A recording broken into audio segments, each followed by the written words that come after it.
Oi, pessoal! Hoje nós leremos os primeiros capítulos do livro de Ester. Foi no tempo de Xerxes, que reinou sobre 127 províncias, desde a Índia até a Etiópia. Naquela época, o rei Xerxes reinava em seu trono na cidade de Suzã. E no terceiro ano do seu reinado, deu um banquete a todos os nobres e oficiais.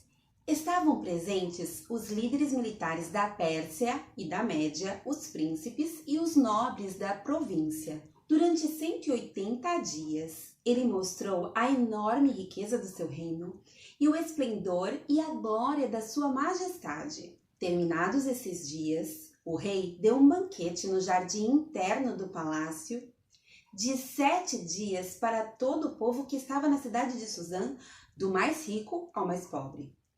O jardim possuía forração em branco e azul, presas com cordas de linho branco e tecido roxo, ligadas por anéis de prata e colunas de mármore.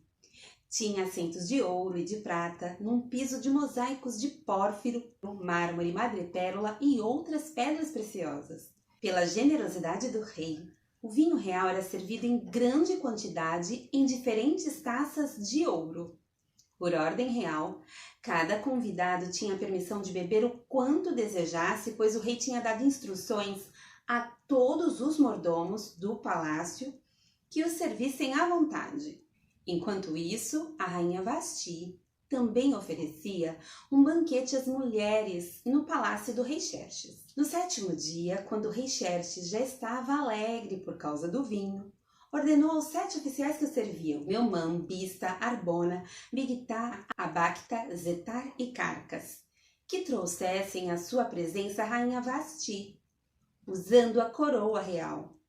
Ele queria mostrar aos seus súditos e aos nobres a beleza dela, pois era de fato muito bonita.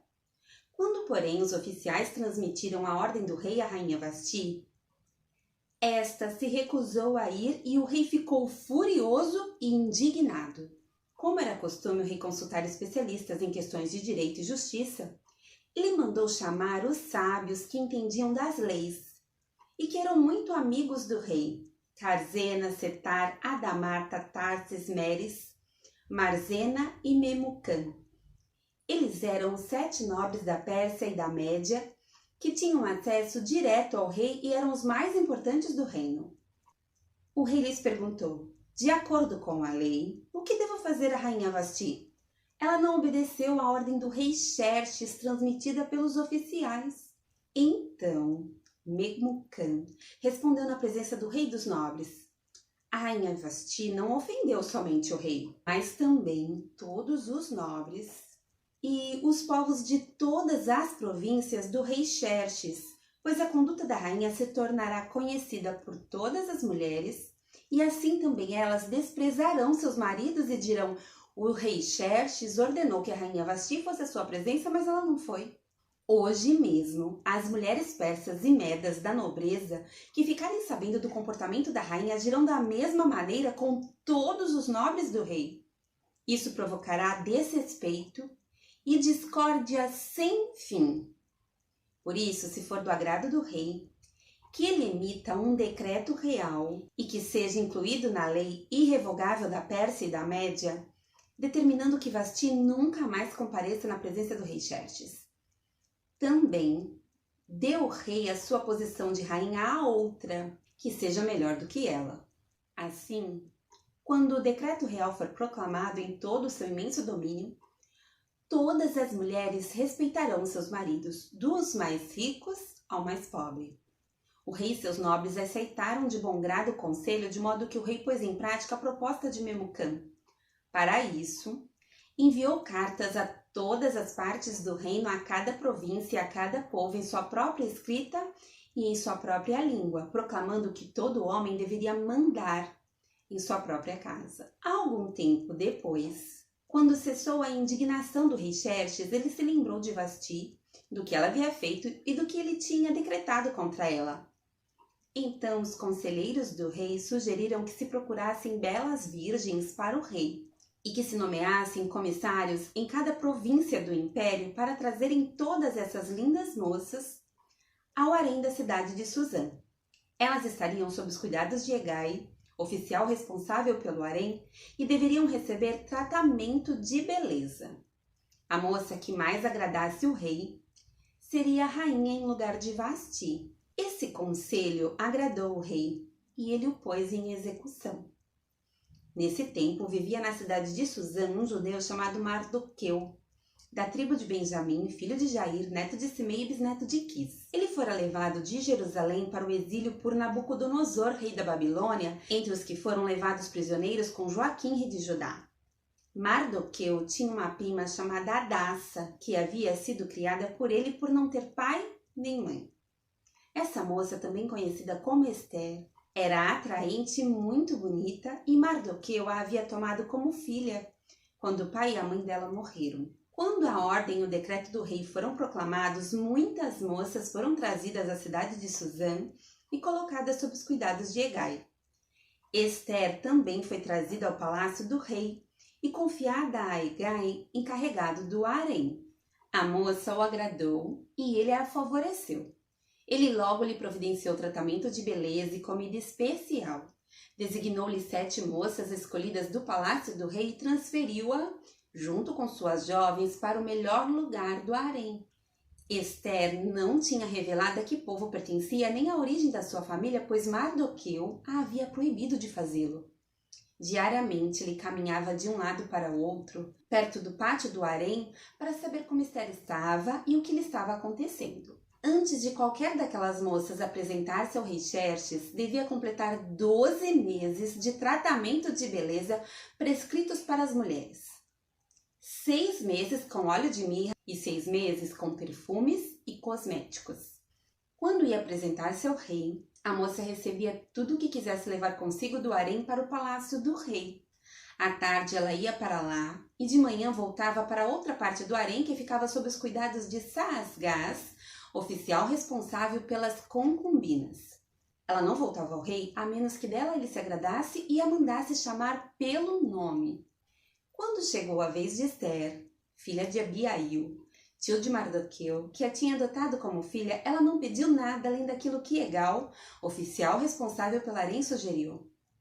Ester causava boa impressão a todos que a viam. Ela foi levada ao rei Xerxes, à residência real, no 10º mês, o mês de Tebete, no 7º ano do seu reinado. O rei gostou mais de Ester do que qualquer outra mulher. Ela foi favorecida por ele e ganhou sua aprovação mais do que qualquer das outras virgens. Então ele lhe colocou uma coroa real e tornou-a rainha em lugar de Vasti.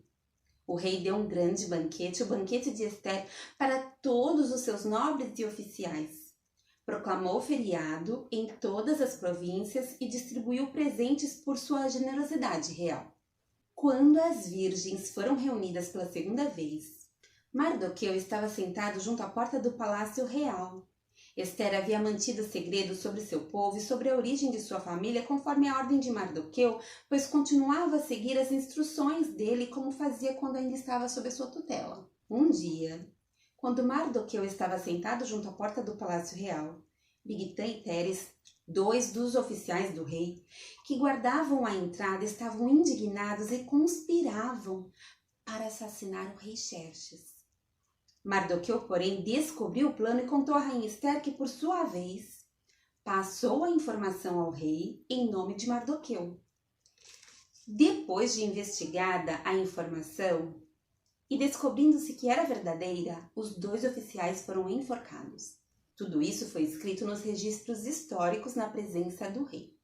Depois desses acontecimentos, o rei Xerxes honrou Amã, filho de Amedata, descendente de Agag, promovendo-o e dando-lhe uma posição mais elevada do que a de todos os demais nobres. Todos os oficiais do palácio real curvavam-se e prostravam-se diante de Amã conforme as ordens do rei. Mardoqueu, porém, não se curvava nem se prostrava diante dele. Então os oficiais do palácio real perguntaram a Mardoqueu: "Por que você desobedeceu à ordem do rei?"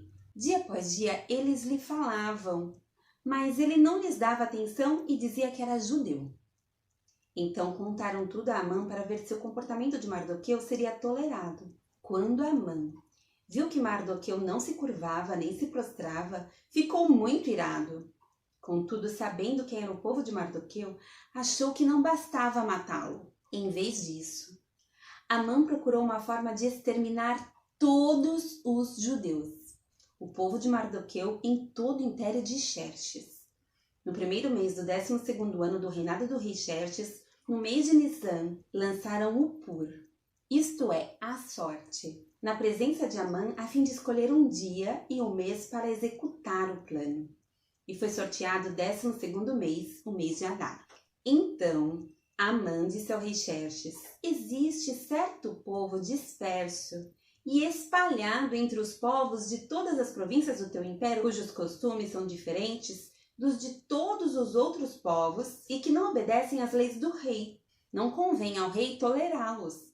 Se for do agrado do rei, que se decrete a destruição deles. E eu colocarei 350 toneladas de prata na tesouraria real à disposição para que se execute esse trabalho. Em vista disso, o rei tirou seu anel-selo do dedo, deu a Amã, o inimigo dos judeus, filho de Amedata, descendente de Agag, e lhe disse: fique com a prata e faça com o povo o que você achar melhor. Assim, no 13º dia do primeiro mês, os secretários do rei foram convocados. Amã ordenou que escrevessem cartas na língua e na escrita de cada povo aos sátrapas do rei, aos governadores das várias províncias e aos chefes de cada povo. Tudo foi escrito em nome do rei Xerxes e selado com o seu anel. As cartas foram enviadas por mensageiros a todas as províncias do império com a ordem de exterminar e aniquilar completamente todos os judeus, jovens e idosos, mulheres e crianças, num único dia, o 13º dia do 12º mês, o mês de Adar, e de saquear os seus bens. Uma cópia do decreto deveria ser publicada como lei em cada província e levada ao conhecimento do povo de cada nação, a fim de que estivessem prontos para aquele dia. Por ordem do rei, os mensageiros saíram às pressas e o decreto foi publicado na cidade de Suzã. O rei e Amã assentaram-se para beber, mas a cidade de Suzã estava em confusão.